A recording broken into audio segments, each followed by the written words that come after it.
History آئے کے پیارے دوستو، السلام علیکم۔ میں ہوں فہیم جرار۔ ناظرین گرامی، یقیناً آپ نے ایسے راجا اور رانیوں کے بارے میں سن رکھا ہوگا جو اقتدار میں آنے کے بعد اپنے ہوش و حواس کھو بیٹھتے ہیں، جن میں سے کوئی تو اپنی جنسی تسکین کے لیے کنیزوں کا استعمال کرتا ہے اور کوئی مردوں کی مدد سے اپنی جنسی ہوس کو پورا کرتا ہے۔ لیکن آج کی ویڈیو کسی بادشاہ کے بارے میں نہیں ہے، بلکہ آج ہم آپ کو ایک ایسی ملکہ کا ذکر کریں گے جس نے اپنی زندگی میں کچھ اچھے کام بھی کیے، لیکن اس کے سیاہ کرتوتوں کی فہرست اتنی طویل ہے کہ اچھے کام نظر ہی نہیں آتے۔ یہاں تک کہ اس کی عیاشی اس حد تک بڑھ گئی تھی کہ یہ ملکہ جس شخص کے ساتھ زنا کرتی بعد میں اسے ہی زندہ جلا دیتی۔ ناظرین گرامی، اس ملکہ کا تعلق افریقی ملک نگولا سے ہے، جس کا نام ملکہ انجنگا نبانی ہے، جو ایک ہوشیار اور بہادر جنگجو کے طور پر نظر آتی ہے۔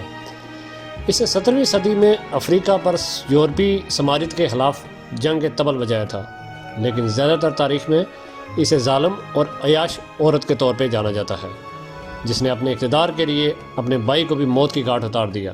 اور صرف اتنا ہی نہیں، بلکہ اس کے بارے میں اتنا بھی کہا جاتا ہے کہ اپنے گھر میں رہنے والے مردوں کے ساتھ تعلق قائم کرنے کے بعد انہیں زندہ نظر آتش کر دیتی تھی۔ لیکن تاریخ دانوں نے اس بارے میں کوئی اختلاف نہیں کہ وہ افریقہ کی سب سے مقبول عورت میں سے ایک تھی۔ تاریخ دانوں کے مطابق یہ ایک ایسی اذیت پسند عورت تھی کہ اس نے اپنے خادموں اور کاشتکاروں پر ناقابل یقین مظالم اٹھائے۔ یہاں تک کہ اس وحشی عورت کی بربریت کا شکار ہونے والوں کی تعداد 600 سے بھی زیادہ بتائی جاتی ہے۔ یہ ملکہ اونچے پہاڑوں میں واقع ایک محل میں رہتی تھی اور یہی اس کی جائے واردات تھی، جبکہ اس کے کالے قوانین کی وجہ سے آج یہ جگہ ویمپائروں کے محل کے نام سے جانی جاتی ہے۔ اس ملکہ کا خاندان بڑا طاقتور اور مال و دولت والا تھا، یہاں تک کہ اس کا چچا جارج ایک بااثر وزیر تھا جو علاقے میں خاصا اثر و رسوخ رکھتا تھا۔ یہ ایسی سنگ دل عورت تھی جو اپنی خواہش کے لیے ساری حدیں پار کر دیتی تھی اور عورت کے روپ میں ایک ڈائن بنی پھرتی تھی۔ اس نے قریب 600 کم سن کنواری مشیراؤں کو قتل کیا اور پھر ان کے خون سے غسل کیا تاکہ وہ ہمیشہ جوان اور خوبصورت لگے۔ ایک دفعہ ایسا ہوا کہ اس ملکہ سے ملنے قریبی سلطنت سے ایک خاتون آئی اور سب کچھ معمول کے مطابق چل رہا تھا کہ اچانک ان دونوں کے درمیان تلخ کلامی شروع ہو گئی، اور یہ تلخ کلامی اس حد تک بڑھ گئی کہ ملکہ نے اس عورت کو تھپڑ رسید کر دیا۔ یہ تھپڑ اتنا زوردار تھا کہ اس عورت کے ناک سے خون بہنے لگا اور اسی خون کی کچھ چھینٹیں ملکہ کے منہ پر ہی پڑ گئی۔ لہٰذا جب ملکہ خون صاف کرنے شیشے کے سامنے گئی تو اسے ایسے لگا جیسے چہرے پہ خون لگنے کی وجہ سے اس کے چہرے کی جھریاں ختم ہو رہی ہیں۔ یہ دیکھ کر وہ بہت خوش ہوئی اور اس نے سوچا کہ شاید یہی وہ طریقہ ہے جس سے وہ ہمیشہ جوان اور خوبصورت رہ سکتی ہے۔ گواہوں کے مطابق یہ وہ وقت تھا جب اس نے اپنے متاثرین کو قتل کرنا شروع کیا تھا، جن میں سب سے زیادہ غریب گھرانے کی لڑکیاں تھیں جنہیں کام کے بہانے محل میں لایا جاتا اور اس کے بعد بے دردی سے قتل کر دیا جاتا۔ اس کے بعد ملکہ نے اپنی نظر کو وسعت دی اور تعلیم کے لیے بھیجی جانے والی ہلکی پھلکی لڑکیوں کو بھی محل میں بلا کر قتل کرنا شروع کر دیا، اور اس کے ساتھ ایسی لڑکیوں کو بھی اغوا کرنا شروع کر دیا جو اس کی اصلیت جان چکی تھی۔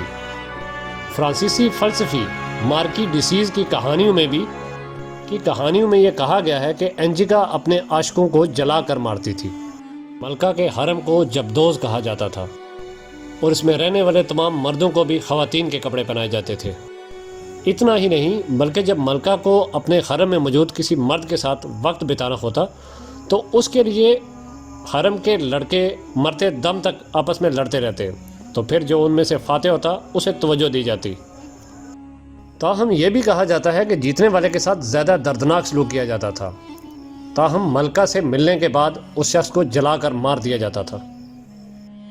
ناظرین گرامی، اس ملکہ کی زندگی اور اس کے بارے میں پائے جانے والی دوسری رائے کے بارے میں اگر بات کریں تو امبادو قبیلے کی رہنما انجیکا جنوب مغربی افریقی علاقے انڈوگو اور متامبا کی ملکہ تھی، لیکن مقامی زبان میں کمانوں میں انڈوگو کو انگولا کہا جاتا تھا اور اسی نام سے پرتگالی علاقے کا ذکر کرتے ہیں، اور بالآخر اس علاقے کو دنیا بھر میں انگولا کے نام سے ہی جانا گیا۔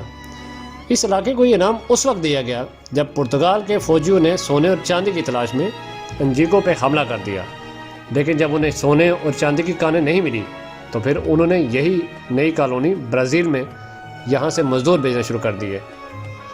انجیگا پرتگالی حملے کے 8 سال بعد پیدا ہوئی اور اس نے اپنے والد بادشاہ امبادی کلنجی کے ساتھ بچپن سے ہی حملہ آوروں کے ساتھ جدوجہد میں شرکت کی۔ سن 1617 میں بادشاہ امبانی کی موت کے بعد اس کے بیٹے انگولا امبانی نے حکومت سنبھالی، لیکن یہ نہایت احمق اور ڈرپوک لڑکا تھا، اس لیے اس میں نہ تو اپنے والد جیسا کرشمہ تھا اور نہ ہی اپنی بہن جیسی ہوشیاری۔ انگولا لمبادی کو یہ ڈر ستانے لگا کہ اس کے وفادار ہی اس کے خلاف اور اس کے بہن کے حق میں سازش کر رہے ہیں، اور اسی خوف کے سبب انگولا امبادی نے انجیگا کے بیٹے کو سزائے موت سنا دی۔ لیکن جب نئے بادشاہ کو یہ بات محسوس ہونے لگی کہ وہ یورپی حملہ آوروں کے سامنا کرنے کے لیے ناکام ہے اور یورپی فوج رفتہ رفتہ آگے بڑھ رہی ہے، تو ایسے میں اس نے اپنی ایک معتمد کا مشورہ مانتے ہوئے اپنی بہن کے ساتھ اقتدار کی تقسیم کا فیصلہ کر لیا۔ پرتگالی مشقوں سے پرتگالی زبان سیکھنے والی انجیگا بہت ہی باصلاحیت اور جنگی حکمت عملی بنانے والی خاتون تھی۔ اس صورتحال میں جب وہ مذاکرات کے لیے روانڈا پہنچی تو اس نے وہاں کالے، گورے اور مختلف قبائلیوں کو دیکھا۔ انجیگا نے ایسا منظر پہلی بار دیکھا تھا، تاہم وہ ایک چیز دیکھ کے حیرت زدہ رہ گئی، اور وہ یہ تھی کہ وہاں غلاموں کو قطار در قطار بڑے جہازوں پہ لے جایا جا رہا تھا، اور چند ہی سالوں میں لوانڈا افریقہ میں غلاموں کا سب سے بڑا مرکز بن گیا۔ لیکن جب وہ پرتگالی گورنر کے ساتھ امن مذاکرات کرنے ان کے دفتر پہنچی تو اس کے ساتھ جو سلوک ہوا اس کا ذکر مورخین نے تفصیل سے کیا ہے۔ مورخین لکھتے ہیں کہ جب وہ وہاں پہنچی تو ملکہ نے دیکھا کہ پرتگالی اہلکار تو آرام دہ کرسیوں پہ بیٹھے ہیں، لیکن ملکہ کے لیے زمین پر بیٹھنے کے انتظامات کیے گئے تھے۔ اس سلوک پر انجیگا نے ایک لفظ نہیں کہا، جبکہ اس کے اشارے پر ان کا ایک ملازم کرسی باندھ کر ان کے سامنے بیٹھ گیا، پھر اس ملازم کی پیٹھ پر بیٹھ گئی، اور اس طرح وہ پرتگالی گورنر کے روبرو ان کے برابر پہنچ گئی۔ لہذا اس طرح انجیگا نے یہ بات سامنے رکھ دی کہ وہ مساوی بنیادوں پہ مذاکرات کرنے کے لیے یہاں پہ آئی ہے۔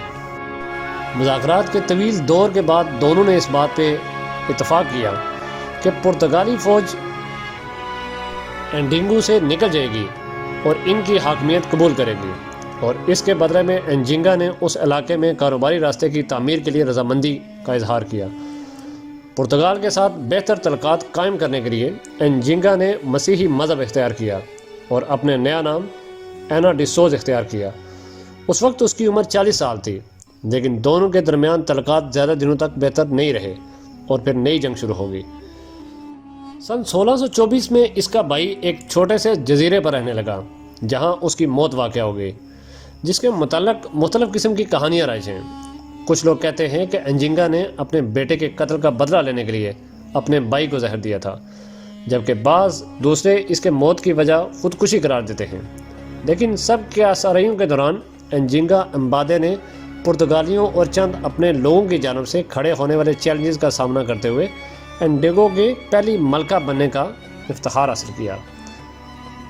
انگولا کی نیشنل لائبریری کے ڈائریکٹر جاؤ پیڈرولا رنکو کا کہنا ہے کہ افریقہ میں قدیم زمانے سے جاری خواتین کے استحصال کے خلاف انجیگا امبادے ایک بلند آواز کی طرح ہے۔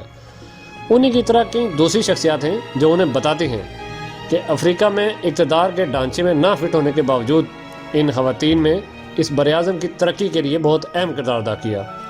برازیل کے پرتگالی مصنف جوز ایڈورڈ کہتے ہیں کہ ملکہ انجیگا میدان جنگ میں صرف عظیم جنگجو نہیں بلکہ ایک عظیم حکمت عملی بنانے والی اور ریاستدان تھی، جس نے پرتگالیوں کے خلاف جنگ کی اور دوسری طرح ڈچ کے ساتھ دوستی کی، اور جب اس کے پڑوسی سلطنت اس سے جنگ ہوتی تھی تو پرتگالیوں سے مدد حاصل کرتی تھی۔ جی تو معزز دوستو، یہ تھی ہماری آج کی ویڈیو۔ امید ہے آپ کو ویڈیو پسند آئی ہوگی۔